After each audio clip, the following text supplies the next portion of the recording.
حضرت نوح علیہ السلام کشتی پر بیٹھے، پانی بڑھتا جا رہا، پانی پہاڑی کی چوٹی تک پہنچ گیا، دیکھ رہے ہیں میرا بیٹا آج بچے گا نہیں، چیخ پڑے اللہ میرا بیٹا، فطری محبت جوش میں آئی، اللہ میرا بیٹا میرے بیٹے کو بچا لے۔ اللہ کہتا انہ لیس من اہلک، وہ تیرے اہل و عیال میں سے نہیں، تیری اولاد میں سے نہیں، تیرے خاندان میں سے نہیں۔ اگر آج تو نے بیٹا بیٹا کہہ دیا، اگر آئندہ تو نے اس کو بیٹا کہا تو آئے نوح تجھ سے نبوت چھین لوں گا۔ نوح اپنے بیٹے کو نہ بچا پائے۔ ابراہیم علیہ السلام، نمرود نے آگ جلا رکھی ہے، جھولے پہ بٹھا دیا ہے، قریب ہے کہ اس آگ میں دھکا دے دے۔ دو فرشتے آتے ہیں، یہاں تو لوگ کہتے ہیں میں ان سے مانگتا تھوڑی ہوں، میں تو ان سے یہ کہتا ہوں میری دعا اوپر تک لے کے چلے جاؤ، یہ تو سفارش کرتے ہیں میری اللہ سے۔ یہاں تو وسیلہ چل کے آیا تھا فرشتوں کا، زندہ فرشتوں کا، اور ابراہیم نے فرشتوں کے وسیلے کو بھی ٹھکرا دیا۔ کیا کہا تھا ان فرشتوں نے؟ آئے ابراہیم اگر کہو تو ہم اتنی تیز بارش برسائیں کہ پوری آگ بجھا دیں، اور اگر آپ چاہیں تو پوری آگ کو ہی لے جائیں اور پہاڑ کے نیچے پٹک دیں، پہاڑ کے جانب پیچھے پٹک دیں۔ کہا نہیں، مجھے تمہاری مدد کی ضرورت نہیں ہے، اللہ سب دیکھ رہا ہے کہ میں یہ جنگ کس کے لیے لڑ رہا ہوں۔ کہا اللہ اگر میں تیری توحید کے خاطر آگ میں ڈالا جا رہا ہوں تو تو میری حفاظت فرما۔ اتنا کہا، نمرود نے آگ میں ڈالا، جو پھینکا اوپر سے آواز آتی ہے، غیب سے آواز آتی ہے، قلنا یا نار کونی بردا وسلاما علی ابراہیم، اے آگ تو میرے بندے ابراہیم کے اوپر سلامتی والی بن جا۔ توحید ہے، ابراہیم نے رب کو پکارا۔ اسماعیل علیہ السلام کی گردن پہ چھری چلانے والے ہیں، لے کے جا رہے ہیں، شیطان بہکا رہا ہے، 3 جگہ بہکا رہا ہے، تینوں جگہ کنکریاں ماری، دھس گئے، شیطان دھس گیا۔ اگر نبیوں کو علم غیب ہوتا تو اس کا مطلب یہ تھا کہ ابراہیم علیہ السلام کو معلوم تھا کہ میرا بیٹا ہم چھری چلائیں گے تو ذبح نہیں ہوگا، کیونکہ غیب کا علم اگر تھا تو اگر یہ معلوم تھا کہ میرا بیٹا تو کٹے گا ہی نہیں، پھر چھری چلائی تو کون سا کمال تھا؟ غیب نہیں تھا۔ ابراہیم کو آزما رہا اللہ، اور آزما کر ان کی قوم کے سامنے یہ دکھانا چاہتا ہے کہ دیکھو میرے بندے نے میرا کتنا کہنا مانا۔ چھری گردن پہ رکھ دی اور چلا رہے ہیں یہ کہتے ہوئے اللہ اکبر اللہ اکبر۔ اسماعیل جو چھری کے نیچے پڑے ہیں، تفسیر کشاف اور روح المعانی کے الفاظ ہیں، اور اس کو البانی نے صحیح قرار دیا ہے۔ چھری کے نیچے جو پڑے ہوئے ہیں اسماعیل علیہ السلام، جو چھری کے نیچے لیٹے ہوئے ہیں، کہہ رہے ہیں لا الہ الا اللہ اللہ اکبر۔ ابراہیم و اسماعیل کی زبان سے نکلنے والے جملے جب فرشتوں نے سنے تو کہا اللہ اکبر وللہ الحمد۔ اللہ کو یہ جملے اتنے پسند آئے کہ نبی اکرم صلی اللہ علیہ وسلم بھی انہی کلمات میں اللہ رب العالمین کی پاکی بڑائی و کبریائی کا تذکرہ کرتے رہے۔ اللہ اکبر لا الہ الا اللہ اللہ اکبر وللہ الحمد۔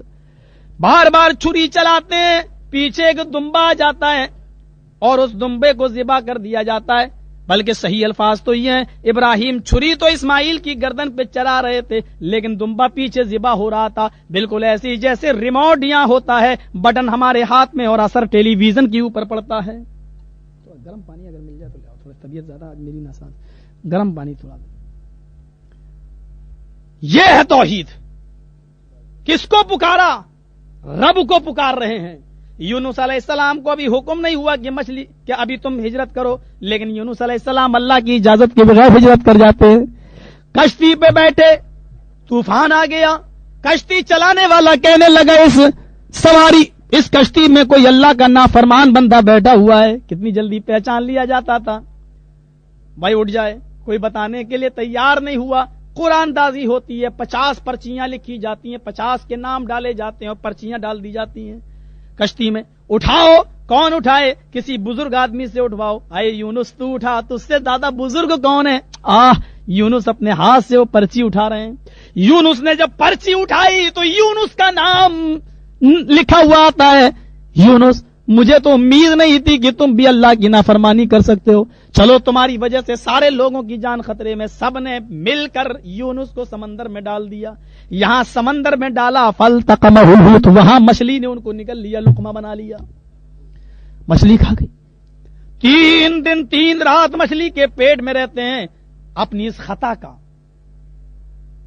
خطا کا اقرار مچھلی کے پیٹ میں اس جملے سے کر رہے ہیں.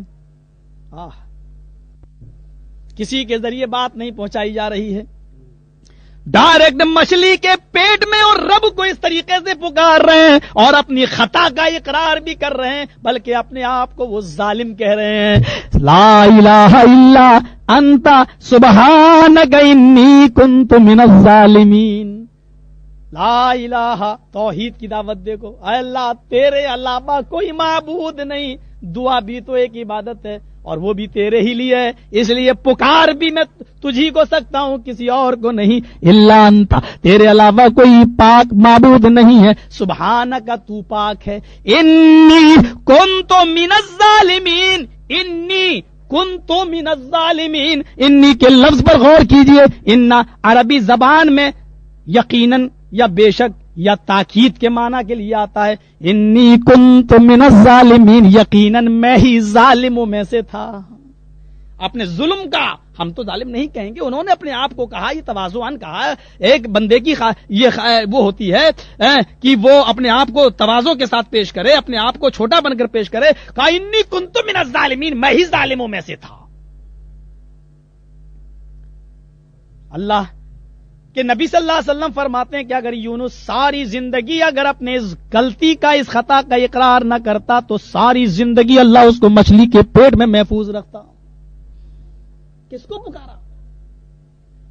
یعقوب علیہ السلام. بھائیوں نے کنویں میں پھینک دیا یوسف کو, لیکن یعقوب کو پتا نہیں کہ میرا بیٹا کہاں ہے. یعقوب کو اگر علم غیب ہوتا, نبیوں کو اگر علم غیب ہوتا تو کہہ دیتے میرے بیٹو تم جھوٹ بول رہے ہو, اس کو تو فلاں فلاں کنویں میں پھینک دیا ہے. لیکن نہیں, یعقوب نے اپنے رب کو پکارا. اللہ نے کہا یعقوب تو نے مجھے پکارا, جب میں نے تیرا بیٹا تجھ سے چھینا تھا تو تیری آنکھوں کی روشنائی موجود تھی, اب میں تجھے تیرا بیٹا لوٹاؤں گا تو پہلے تیری آنکھوں کی روشنائی کو لوٹاؤں گا. رب کو پکارا, مسئلے حل ہوتے گئے. یہاں نبی اکرم کو لے لو, یہاں جناب محمد رسول اللہ صلی اللہ علیہ وسلم بھی اگر پکار رہے ہیں تو اللہم لا تہلک ھذل صحابہ ان تہلک ھذل صحابہ لن توبۃ بعد اليوم. اے اللہ, یہ مٹھی بھر جماعت ہلاک نہ ہو جائے, اگر آج یہ ہلاک ہو گئی تو اس روئے زمین پر کبھی کوئی تیرا نام لینے والا نہ ہوگا. نبی اکرم نے تو توحید کو اس طریقے سے سمجھایا.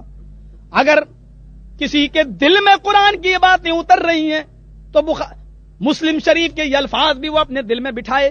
ایک صحابی ہیں, اللہ کے نبی سے سوال کر رہے ہیں, اے اللہ کے نبی اگر جنگل میں گھر جاؤں, چاروں طرف سے میرے دشمن کفار مجھے گھیر لیں اور لاٹھی ڈنڈے برچھی اور اوزار اسلحہ لے کر میرے پاس مارنے کے لیے آئیں اور مجھ سے یہ کہیں کہ تو اللہ کا انکار کر, تب میں تیری جان بخشوں گا ورنہ قتل کر دوں گا. اے اللہ کے نبی, اللہ کے انکار کے علاوہ کوئی راستہ نہیں ہے مجھے اپنی جان بچانے کا, تو کیا کروں؟ اللہ کے نبی فرماتے ہیں اللہ کا انکار کر لے اس مجبوری میں اور اپنی جان بچا لے. کہا کیا میں یہ کہہ دوں کہ اللہ کا انکار کرتا ہوں, اللہ نہیں ہے؟ کہا اگر یہ کہہ کر تیری جان بچ رہی ہے تو بچا لے. کہا اللہ کے نبی اگر وہ مجھ سے یہ کہے نہیں میرے مالک کو, میرے آقا کو, میرے سردار کو سجدہ کرو تب میں تجھے چھوڑوں گا ورنہ میں قتل کر دوں گا. اے اللہ کے نبی اگر وہ زبردستی اپنے سردار کو سجدہ کروائے تو کیا کروں؟ اللہ کے نبی کی زبان سے کیا جملے نکلتے ہیں, مسلم کے الفاظ ہیں, ان قتلتا او حرقتا, اگر تجھے کاٹ کے ٹکڑے ٹکڑے کر دیا جائے تو اپنے جسم کو ٹکڑے ٹکڑے کروا لینا, اگر تجھے جلا کر راکھ بنا دیا جائے تو یہ بھی کروا لینا, لیکن کسی غیر کے سامنے اپنی پیشانی کو مت جھکانا. اللہ کا انکار کر کے تیری جان بچ رہی ہے تو بچا لے. کہا اللہ رسول کسی کو سجدہ کر کے جان بچ رہی ہے تو؟ کہا بالکل نہیں, ان قتلتا باب تفعیل سے آیا ہے. قتل یقتل قتل کرنا، اور قتل یقتل کے معنی ہوتے ٹکڑے ٹکڑے کرنا، قیمہ قیمہ کرنا، بوٹی بوٹی کرنا۔ ان قتلتا، وہ تجھے قتل ہی نہیں، اگر تیرے جسم کو بوٹی بوٹی کر دیں، قیمہ قیمہ کر دیں تو یہ کروا لینا، لیکن کسی غیر کو سجدہ نہ کرنا۔ دیکھ لو اب اپنے علاقوں پر، روڈوں پر بنے ہوئے پختہ قبروں پر مناظر دیکھ لو، اور سجدوں کی بھی قسمیں ہونے لگی کہ یہ تعظیمی سجدہ ہے، یہ تعبدی سجدہ نہیں ہے، یہ عبادت کا سجدہ نہیں ہے۔ میرے پیارے ساتھیوں، بہت بری چیز ہے کسی غیر کو سجدہ مت کرنا۔ حالانکہ آپ کہہ سکتے تھے تعظیمی سجدہ کر کے بچا لینا، اللہ کے نبی یہ کہہ سکتے تھے کہ ٹھیک ہے اگر وہ سجدہ ہی کروا رہا ہے تو تو تعظیمی سجدہ کر دینا، عبادت کا سجدہ مت کرنا اور اپنی جان بچا لینا، لیکن نہیں، آپ نے ہر قسم کے سجدے سے منع کر دیا ہے کہ کوئی بھی سجدہ مت کرنا، سجدہ ہی نہیں ہے۔ اگر مردوں کے سامنے جھکنا جائز ہوتا تو نماز جنازہ کے اندر رکوع اور سجدہ بھی ہوتا۔ نماز جنازہ ایک جنازے کی نماز، ایک نماز ہے وہ بھی، کیونکہ نماز کے سارے شرائط اس کے اندر پورے ہو رہے ہیں۔ اس سے نماز جنازہ پڑھنے سے پہلے وضو بنایا جاتا ہے، اس کے بعد اللہ اکبر کہہ کر نیت باندھی جاتی ہے، اس کے بعد میں قبلے کی طرف چہرہ ہوتا ہے، اور سورہ فاتحہ بھی پڑھی جاتی ہے۔ اگر آپ نہ پڑھیں تو اس کی وہ الگ چیز ہے، وہ الگ چیز ہے، آپ نہ پڑھیں، ورنہ آپ وہ حدیث دیکھ ڈالیے بخاری شریف کے اندر جو طلحہ ابن عبداللہ ابن عوف سے مروی ہے، وعن طلحہ ابن عبداللہ ابن عوف رضی اللہ تعالی عنہ قال صلیت خلف ابن عباس رضی اللہ عنہما علی جنازۃ فقرأ بفاتحة الكتاب قال لتعلموا انها سنۃ، رواہ البخاری فی کتاب الجنائز۔ اس حدیث کو امام بخاری اسی طریقے سے کتاب الجنائز میں لائے جیسے میں نے آپ کے سامنے پڑھ دیا ہے۔ قرآن کے بعد سب سے زیادہ صحیح کوئی کتاب ہے اصح الکتب بعد کتاب اللہ، اللہ کی کتاب کے بعد تو وہ قرآن شریف کے بعد سب سے زیادہ صحیح کوئی کتاب ہے تو بخاری شریف کی حدیث۔ امت کا اجماع ہے اس پر، دیوبندی، بریلوی، شیعہ، سنی اور اہل حدیث سب کا۔ یہ الگ بات ہے کہ شیعہ ہمارے معاشرے سے کٹ گئے ہیں، اب وہ ہمارے اس بخاری کو نہیں مانتے ہیں، اب وہ تو قرآن کی تفسیر بھی نہیں مانتے ہیں، وہ تو یہ کہتے ہیں کہ حضرت ابو بکر، عمر اور عثمان ان تینوں نے سورہ فاطمہ چرا لی، سورہ حسن چرا لی، سورہ حسین چرا لی، اور سورہ زین العابدین چرا لی، اور 10 پارے انہوں نے غائب کر دیے جو حضرت علی کے بارے میں وصیت تھی جس کے اندر۔ یہ عقیدہ ہے ان کا، اللہ رب العالمین ان کی اصلاح فرمائے اور ان کو ہدایت عطا فرمائے، ان کو پکا سچا کتاب و سنت کا شیدائی بھی بنا دے۔ ہم ان کے لیے دعا کر رہے ہیں۔ میرے بھائیوں، ذرا تصور کیجئے کہ کیا معاملہ تھا، کیا ہے اس بخاری کے الفاظ۔ طلحہ ابن عبداللہ ابن عوف کہتے ہیں کہ میں نے ایک دن عبداللہ ابن عباس کے پیچھے جنازے کی نماز پڑھی، صلیت خلف ابن عباس رضی اللہ عنہما علی جنازۃ، ایک جنازے کی نماز میں شریک تھا، میں شامل تھا۔ فقرأ بفاتحة الكتاب، قرأ بے کے صلے کے ساتھ آتا جیسے اقرأ باسم ربک الذی خلق، فقرأ بفاتحة الكتاب، تو انہوں نے سورہ فاتحہ پڑھی زور سے، ہم لوگ پیچھے تھے، انہوں نے زور سے سورہ فاتحہ پڑھی۔ ہمارے علاقے میں زور سے سورہ فاتحہ پہلی بار پڑھی گئی۔ کہتے ہیں جب انہوں نے سلام پھیرا تو ایک دوسرے کا چہرہ دیکھ رہا ہے، انہوں نے زور سے سورہ فاتحہ کیوں پڑھی؟ یعنی پڑھی تو جاتی تھی سورہ فاتحہ، لیکن آہستہ، جنازے کی نماز آہستہ پڑھی جاتی تھی، لیکن انہوں نے زور سے سورہ فاتحہ پڑھی۔ تو عبداللہ ابن عباس نے جب دیکھا کہ یہ لوگ ایک دوسرے کو دیکھ رہے ہیں، شاید سورہ فاتحہ پر اعتراض ہے ان کو، یہ زور سے کیوں پڑھی؟ کہا قال لتعلموا، میں نے جان بوجھ کر زور سے پڑھی تاکہ تم کو بتا دوں، لتعلموا تاکہ تم کو علم ہو جائے، لتعلموا تاکہ تم کو اس بات کی جانکاری ہو جائے، انہا سنتن کہ اللہ کے رسول نے زور سے بھی پڑھائی ہے۔ انہا سنتن یہ بھی نبی کا طریقہ ہے، انہا سنتن کی یہ بھی نبی کی سنت ہے۔ تو پتہ یہ چلا کہ زور سے بھی سورہ فاتحہ پڑھی جا سکتی ہے، تو زور سے پڑھو یا آہستہ، لیکن بغیر سورہ فاتحہ کی جنازے کی نماز بھی نہیں ہے۔ یہ حدیث ہے بخاری کی۔ میرے پیارے ساتھیوں، اب اللہ کے نبی اس دنیا میں نہیں ہیں اور عبداللہ ابن عباس نبی کے انتقال کے بعد ہی جنازے کی نماز پڑھا رہے ہیں اور کہہ رہے ہیں انہا سنت، ان کی یہ بھی سنت ہے۔ آپ کہتے ہو بہت آسانی سے کہ منسوخ ہے، تمہاری زبان کے کہہ دینے سے منسوخ نہیں ہو جائے گی۔ یہاں بال کی کھال نکال لی جاتی ہے، دلائل کو سامنے کھنگال کے رکھ دیا جاتا ہے اور قرآن و حدیث سے ہٹ کر کوئی بات نہیں ہوتی ہے۔ میرے پیارے ساتھیوں، وہ واقعے اور قصے ہوں گے ہمارے بھائیوں کے پاس کہ فلاں بابا کے لوٹے میں پورا تالاب آ جاتا تھا اور رابعہ بصری سمندر میں مصلی بچھا کے نماز پڑھ رہی ہیں۔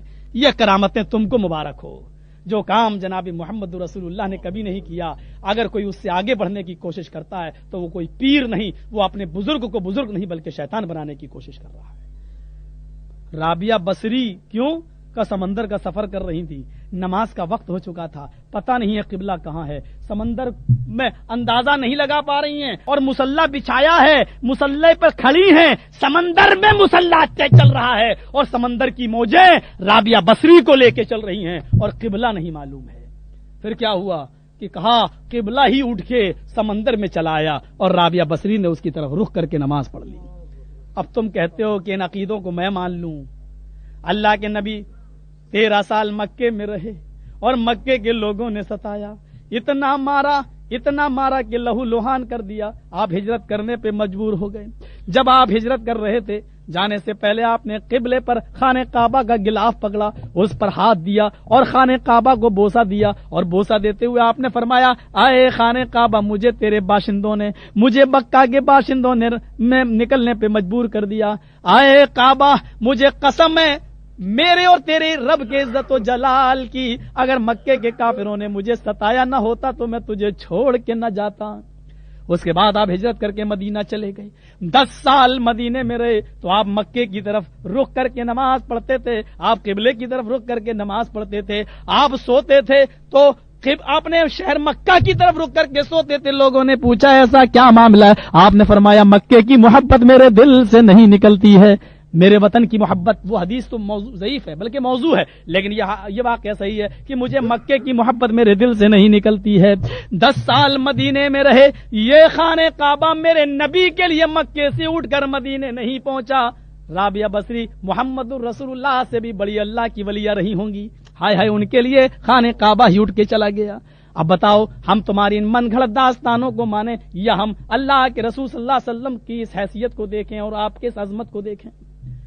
اس باعظمت ہستی کے لیے خانہ کعبہ نہیں اٹھا، ان سے بڑی ہستی کون ہو سکتی ہے؟ ایک کتاب آتی ہے، پتہ میں دے دیتا ہوں آپ کو، نوٹ کر لیجئے گا۔ وہ کتاب آپ بریلی شریف، تھوڑی دیر کہنے کا حق ہے مجھے، آپ نہ کہیے، بریلی شریف سے منگا لیجئے۔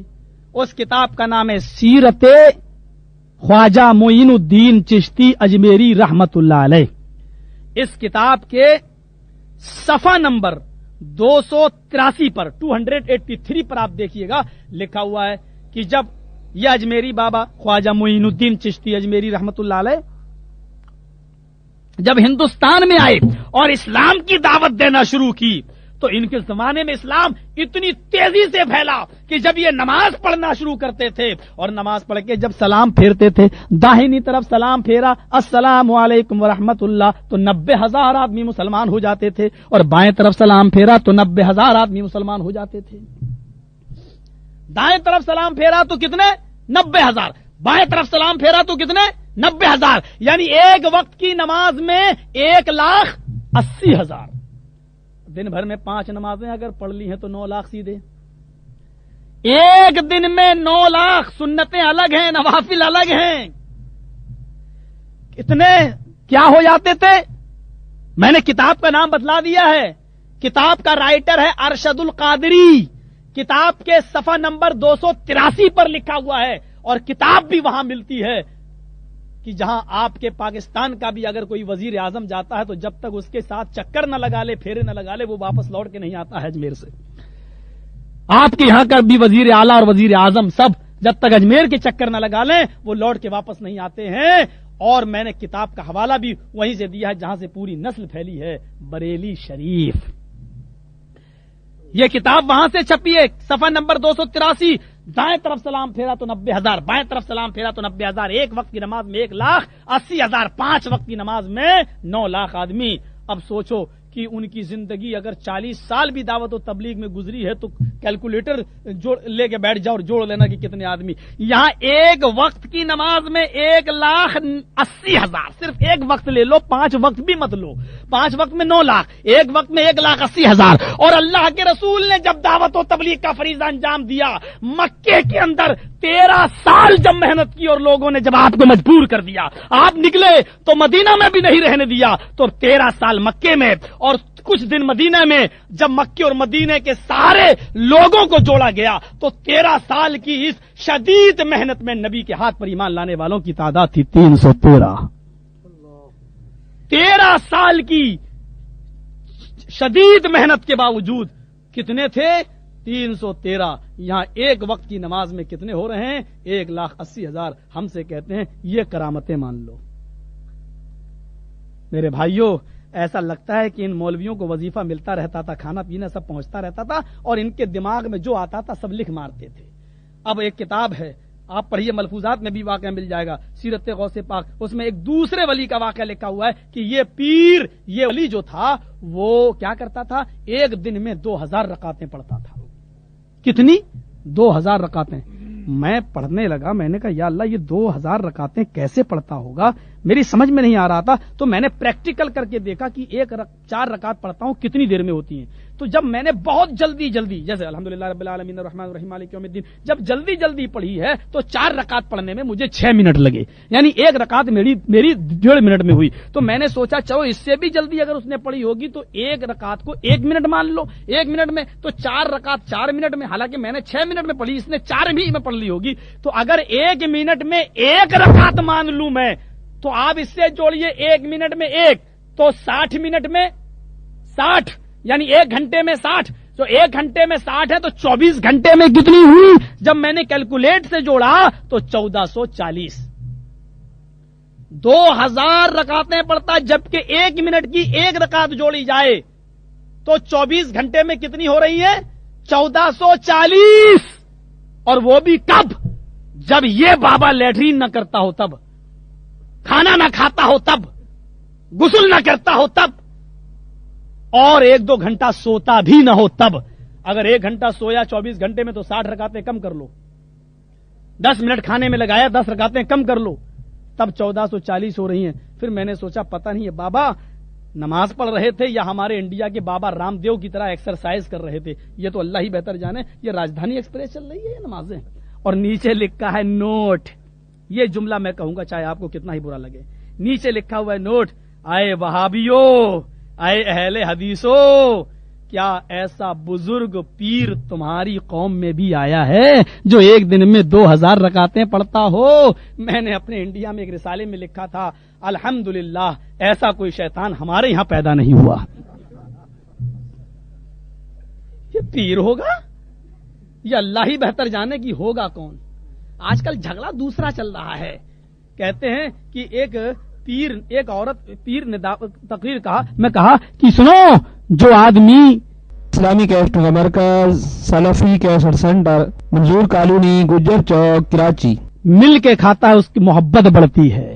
تو ایک عورت نے کہا پیروں کو دیکھتی ہوں کہ یہ کتنے مل کے کھاتے ہیں، آج کے پیر یہ کہاں شاہ ولی اللہ محدث وہ شیخ عبد القادر جیلانی بغدادی، ارے خبردار جو ان کو تم نے اپنا بزرگ کہا ہے، یہ تو ہمارے بزرگ تھے، ان کو تم زبردستی چھین کر اپنی جھولی میں کیوں بھرنا چاہتے ہو؟ ان کی کتاب پڑھ لو، گنیا تو طالبین رفع الدین کرتے تھے۔ اگر واقعی تم پیر کے مرید ہو تو جو کام پیر نے کیا وہ مرید بھی کرے، وہ زور سے آمین بولتے تھے، تم بھی بولو جو پیر نے کیا اس کو مرید کو تو اور زیادہ کرنا چاہیے۔ اور ہم سے کہتے ہیں وہابیوں کے اندر پیر نہیں، اور ہم بھی وہ جملے دہراتے ہیں کہ ارے تم تو اتنے غریب، بے بس اور بےکس اور مجبور ہو کہ تمہیں تو تمہارے خاندان میں کوئی پیر بھی نہیں ملا، تمہیں پیر بھی ملا ہے تو اہل حدیثوں کے خاندان کا ملا ہے، ہمارے گھر کا تمہیں پیر ملا ہے، تمہیں تو 11ویں شریف کی ڈیگ چڑھانے کا بزرگ بھی ملا ہے تو ہمارا بزرگ ملا ہے، جس نے اپنی کتاب گنی تو طالبین میں لکھا ہے کہ 72 فرقے جہنم میں جائیں گے اور 1 فرقہ جنت میں جائے گا۔ پوچھا عبد القادر جیلانی سے وہ کون سی جماعت جنت میں جائے گی؟ کہنے لگے وہ جنت میں جانے والی جماعت اہل حدیث کی جماعت ہوگی۔ ان سے پوچھا گیا کہ اہل حدیث کی پہچان کیا ہوگی؟ کہنے لگے اہل حدیث کی نہیں، میں بدعتی کی پہچان بتاتا ہوں کہ بدعتی کی پہچان یہ ہوگی کہ وہ اہل حدیث کو دیکھ کر جلتا ہوگا۔ تو میں پیر بھی ملا ہے تو ہمارے خاندان کا ملا ہے۔ میں کسی پر تنقید نہیں کرنا چاہ رہا ہوں، بات آ گئی تو میں یہ کہہ دینا چاہتا ہوں اس نے دعوت کی کھچڑی پکائی اور کھچڑی میں گھی ڈال دیا۔ اب معاملہ پیچیدہ، گھی اور وہ بھی گرم گرم کھچڑی میں کس کی زبان نہیں للچائے گی؟ تو تینوں پیر بیٹھے تھے، تو ایک سوچ رہا ہے میرے پاس آ جائے، دوسرا سوچتا میرے پاس آ جائے، تیسرا سوچ رہا میرے پاس آ جائے۔ تو پہلا پیر کہتے نہیں دلائل بہت ہوتے ہیں مولویوں کے پاس، یہ ہار جلدی نہیں مانتے، انگلی ڈالی، کہا جانتے ہو جنت میں دودھ کی نہر کیسے بہ رہی ہوگی؟ کہا کیسے بہ رہی ہوگی؟ اس نے انگلی ڈالی اور گڈھا بنا دیا نالی، ایسے کہا تجری من تحتها الانہار۔ اب وہ گھی تو گرم تھا، پگھل گیا تھا، وہ نالی کے ذریعے سب بہتا ہوا اس کے پاس چلا آیا۔ دوسرے نے کہا بے کم بخت، سوچا میں نے مجھے ملا یہ لے گیا یہ۔ اس نے کہا جنت میں صرف دودھ ہی کی نہر تھوڑی ہوگی، آپ نے تو معاملہ ہی الٹا کر دیا۔ ارے وہاں دودھ کی نہر آپ کی طرف بہ رہی ہوگی، شہد کی اور شراب کی نہریں ہماری طرف بہ رہی ہوں گی۔ اس نے 2 انگلی ڈالی اور کہا عینان تجریان من تحتها الانہار، وہ سب اپنی طرف کھینچ لے گیا۔ تیسرے نے کہا اللہ، سوچا تھا مجھے ملے لیکن لے گیا یہ، میں کیسا فارمولہ ایجاد کروں کیونکہ اس کی طرف بھی آ گیا، میں ایسا کرتا ہوں کہ سب کو مل جائے۔ اس نے کہا یار تم لوگ جنت و جہنم کی باتیں بہت جلدی کرنے لگے ہو، ڈائریکٹ جنت و جہنم میں پہنچ گئے ہو۔ ارے پہلے قیامت سے نپٹو۔ کہیں قیامت آئے گی تو زمین میں زلزلہ ہوگا، اور جانتے ہو جب زمین پہ بھوکمپ اور زلزلہ آئے گا تو زمین کیسے ہلے گی؟ اس نے پوری پلیٹ اٹھائی اور کہا اذا زلزلت الارض زلزالہا، جب زمین ایسے ایسے ہلائی جائے گی۔ وہ گھی چاروں طرف پھیل گیا، کہا بے ایمان کہیں کہ اب کھا، مجھے کیوں بھوکا مار رہا؟ یہ آج کل کے پیروں کا حال ہے۔ عبد القادر جیلانی کہاں وہ، کہاں آج کے پیر، کہاں آج کے پیر؟ تصور کیجئے آج کے پیر وہ ہیں بریلی میں خود تقریر کر رہے ہیں، اور تقریر کرتے کرتے کہتے دور دور ہٹ ہٹ۔ تقریر کے بعد لوگوں نے پوچھا یہ کیا کر رہے تھے؟ کہا ارے تمہیں معلوم نہیں؟ کہا مجھے کیا معلوم، آپ دور دور ہٹ ہٹ کر رہے تھے۔ بولے خانہ کعبہ میں کتا گھس گیا تو اس کو بھگا رہے تھے۔ یہ آج کے پیر ہیں، یہاں بیٹھے بیٹھے خانہ کعبہ کا کتا دیکھ رہے ہیں۔ اللہ کی قسم اگر حوالہ آپ کی کتاب میں موجود نہ ہو تو گردن اڑا دو میری۔ بیوی نے کہا اچھا یہاں سے خانہ کعبہ کا کتا دکھ رہا ہے، کل ان کا امتحان لیتی ہوں۔ دوسرے دن کہا ان کی فیوریٹ ڈش جو تھی وہ سادہ چاول، اوپر سے چینی شکر اور گھی، اس کو ملا کر وہ کھاتے تھے، یہ ان کا فیوریٹ فوڈ تھا، بہترین کھانا، یہ ان کی فیوریٹ ڈش تھی۔ تو بیوی نے کیا کیا، گھی اور چینی نیچے رکھ دیا، اوپر سے چاول ڈال دیے، دسترخوان لائی، بچھایا، کہا لیجئے یہ کھائیے تب تک میں پانی لاتی ہوں۔ یہ پانی لے کے آئی، کہا ارے ابھی کھایا نہیں آپ نے، شروع تو کرو۔ کہا پاگل ہے کیا، گھی اور چینی تو لے کے آؤ، آج کیا سادہ کھاؤں؟ کہا او ہو کیا ہوا کہ کل تو خانہ کعبہ کا کتا آپ کو بریلی سے دکھ رہا تھا، اتنی دور کا کتا دکھ رہا تھا آپ کو، اور یہاں بیٹھے بیٹھے بھگا دیا، اور آپ کی پلیٹ چاول کے نیچے گھی اور چینی میں نے پہلے سے ڈال دی، یہ دکھائی نہیں؟ ہری پگڑی اتاری اور کہا گھر کا بھیدی لنکا ڈھائے۔ یہ مشہور ہے، یعنی آدمی بدنام ہوتا ہے تو گھر سے ہوتا ہے، یعنی عورت ہی جتنی کمزور نفس جانتی ہے اپنے شوہر کی کوئی دوسرا نہیں جان سکتا ہے۔ میرے بھائیوں توحید کی طرف آؤ، توحید ہے یہ کہ ابراہیم نے رب کو پکارا، یونس نے رب کو پکارا، آدم نے رب کو پکارا۔ میں آپ کو ذرا ایک واقعے کی طرف لے کے چلنا چاہتا ہوں، اس سے آپ اندازہ لگا سکتے ہیں کہ توحید کیا ہے، اس سے آپ اندازہ لگا سکتے ہیں۔ یہ واقعہ تورات، جس کا موجودہ نام اولڈ ٹیسٹامنٹ ہے، اولڈ ٹیسٹامنٹ۔ آج بھی تورات میں، اولڈ ٹیسٹامنٹ میں آج بھی لکھا ہوا ہے کہ حضرت موسیٰ نے ایک بار یہ دعا کی اور تمنا کی، اے اللہ کیا اس دنیا میں مجھ سے بھی زیادہ کوئی عبادت کرنے والا ہے؟ اللہ نے کہا فلاں جنگل میں۔ کہ اللہ میں اس سے ملنا چاہتا ہوں، کہا اس جنگل میں جاؤ۔ موسیٰ علیہ السلام چل دیے اس بزرگ سے ملنے کے لیے۔ تورات کا واقعہ ہے، توحید دیکھیے تورات میں۔ اس کے بعد میں ایک واقعہ میں ہندو دھرم کا سناؤں گا آپ کو۔ تورات میں یہ واقعہ کہا کہ اچھا اس بزرگ کی طرف چلنے لگے موسیٰ علیہ السلام، اور جیسے ہی اس بزرگ کے قریب جنگل میں پہنچے، کیا دیکھتے ہیں کہ اس بزرگ چٹائی بچھائے ہوا ہے، وہ بزرگ اور سجدوں پہ سجدے کرتا جا رہا ہے، اللہ کی عبادت میں لگا ہوا ہے۔ جب اس بزرگ نے سلام پھیرا، موسیٰ علیہ السلام نے کہا اے اللہ کے بزرگ بندے تو یہاں کب سے اللہ کی عبادت میں مصروف ہے؟ بولا جب سے میں نے ہوش سنبھالا تب سے میں اللہ کی عبادت میں لگا ہوا ہوں۔ کہا چاہتے کیا ہو؟ کہا اللہ نے مجھے خواب میں یہ دکھایا تھا کہ میں حضرت موسیٰ علیہ السلام پر اترنے والی کتاب تورات پر ایمان لاؤں گا، میں اسی کا انتظار کر رہا ہوں۔ حضرت موسیٰ نے کہا کہ میں ہی موسیٰ ہوں اور یہ میری اوپر اتری ہوئی کتاب ہے۔ جیسے اس بزرگ نے اس کتاب کو دیکھا، جو اس کے اندر اس کو نشانیاں دیکھنا تھی اس کو مل گئیں، اور وہ حضرت موسیٰ پر ایمان لایا، پھر عبادت میں مصروف ہو گیا۔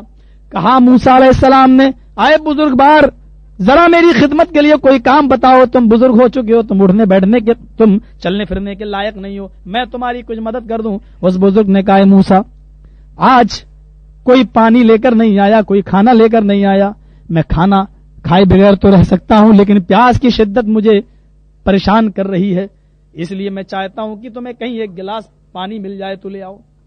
حضرت موسیٰ پانی کا کٹورا برتن لے کر پانی کی تلاش میں نکل گئے، لیکن پانی کہیں نہیں ملا۔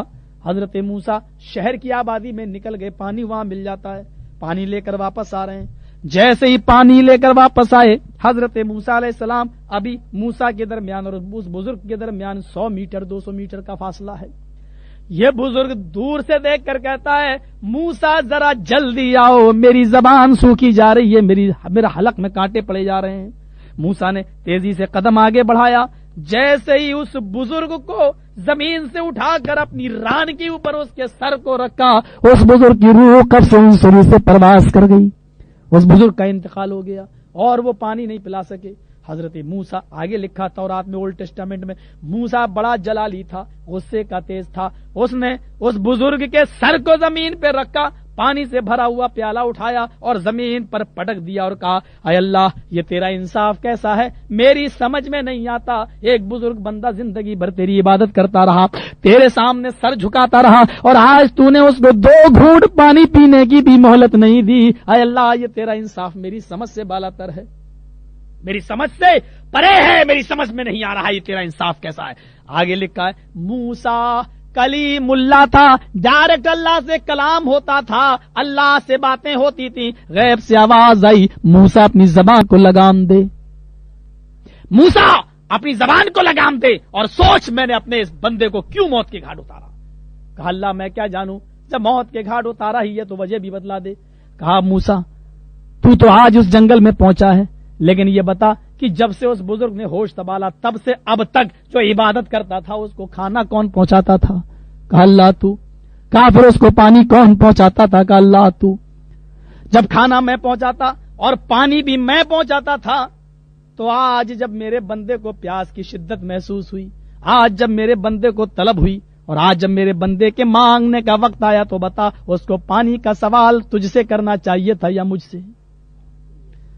بتا اے موسیٰ، اس کو پانی کا سوال تجھ سے کرنا چاہیے تھا یا مجھ سے؟ کہا اللہ، پانی کا سوال تو تجھ سے ہی کرنا چاہیے تھا۔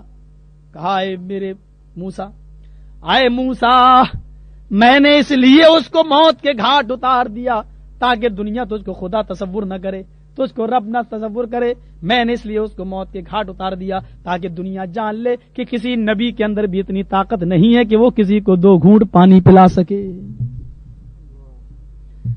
تورات میں آج بھی یہ توحید موجود ہے، آج بھی۔ یہ الگ بات ہے کہ زندہ سے مدد طلب کی جا سکتی یا نہیں، زندہ سے مدد طلب کرنے کو شریعت اسلام جائز قرار دیتا ہے۔ آپ کہہ سکتے ہیں مجھے پین دے دو، آپ کہہ سکتے ہیں مجھے کتاب دے دو، یہ شرک نہیں ہے، اس لیے کہ کبھی مجھے آپ کی بھی ضرورت پڑ سکتی ہے، ہم دونوں ایک دوسرے کے ضرورت مند ہیں، آپ سے ہم نے لے لیا، ہم سے آپ نے لے لیا، لیکن بزرگوں کو ہم اس عقیدے سے نہیں مانتے ہیں، ہم یہ مانتے ہیں کہ یہ دینے کی طاقت رکھتے ہیں، یہ غریب نہیں ہے، ان کو ہماری کسی بھی چیز کی ضرورت نہیں ہے، اور جب یہ عقیدہ ہو تو پھر معاملہ شرک اور کفر تک پہنچتا ہے۔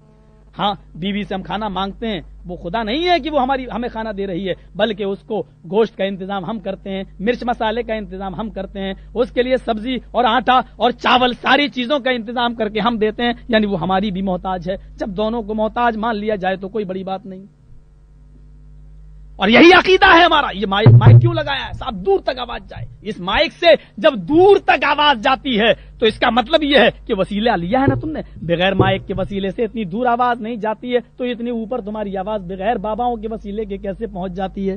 ہاں، تمہارا اعتراض بالکل بجا ہے، تمہارا اعتراض بالکل صحیح ہے، لیکن اس مائک میں ہم اس لیے بولتے ہیں اور اس لیے لگاتے ہیں کیونکہ جتنے دور جو لوگ بیٹھے ہوئے ہیں وہ بغیر مائک کے میری بات سمجھ نہیں سکتے، کیونکہ میری زبان کمزور ہے، اتنی زور آواز نکل نہیں سکتی، اور ان کے کان کمزور ہیں، وہ بغیر مائک اور لاؤڈ اسپیکر کے وہ سن نہیں سکتے، اور جب کان بھی کمزور ہوں اور زبان بھی کمزور ہو تو پاور کا وسیلہ لینا پڑتا ہے، ہمیں مائک کا وسیلہ لینا پڑتا ہے۔ لیکن جب ہم اللہ کو پکارتے ہیں تو ہمارا عقیدہ یہ ہوتا ہے کہ اللہ، پکارنے والی زبان کمزور ہے لیکن سننے والے تیرے کان کمزور نہیں۔